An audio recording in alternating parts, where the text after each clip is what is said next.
So if I'm a Proficon and if I'm not,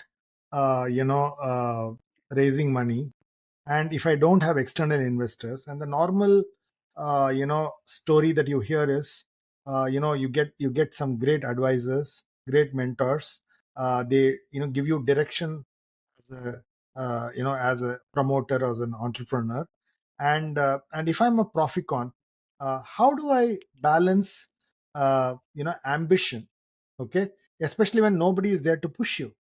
So how do you really then build the 100 million scale that you talk about? And what did you do to ensure that the ambition was reset every year? So I never set out to build $100 million company. Okay, so when I started Netcore, my first goal was, oh, India World was about a couple of crores in revenue. I want to build a 10 crore company. Okay, and then when I reached 10, I said, okay, that's not too bad. Now can we do 100? When we did 100, I said, okay, the next horizon is 1,000 crores. How do you make that happen? So it's one step at a time where I reset the goals with every. Now, the thing is that what you have to do is really, so you think of this as basically mountains beyond mountains. You talk about Okay. that in the book. So I could not see the 100 crore mountain when I was at, say, 4 or 5 crores in revenue. I can see the 10 crore mountain. Mm. And the company also, the people who are there, the process who are there, they keep changing.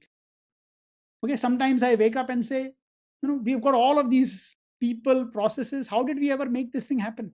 Mm. But we didn't grow from 0 to 1,000. We went 0 to 10 to 100 to 300 to 500, and you learn at every step. There are people who come in who have done these things before. Mm. They know those processes. It's not that I have to know them, but you're basically getting in people at different stages.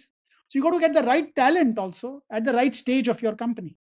And at times, we've made mistakes where we've got a person with a large enterprise mindset too early on, Mm. and there's a mismatch because at the early stages you got to hustle. So, for example, when you're entering a new country, like in the US, for example, US, we are a startup. Mm. I can't work like $100 million company in the US Mm. because we have to build out the business one customer at a time. We got to think like an entrepreneur out there, like on how an entrepreneur would think, hustle, think out of the box. How do you get my first 5 customers, 10 customers? All of that has to be done. And therefore, you need a leader like that. Mm. You can't have a person who comes in there expecting everything in place and now I'm going to grow the company. There is nothing to grow. You got to build it organically.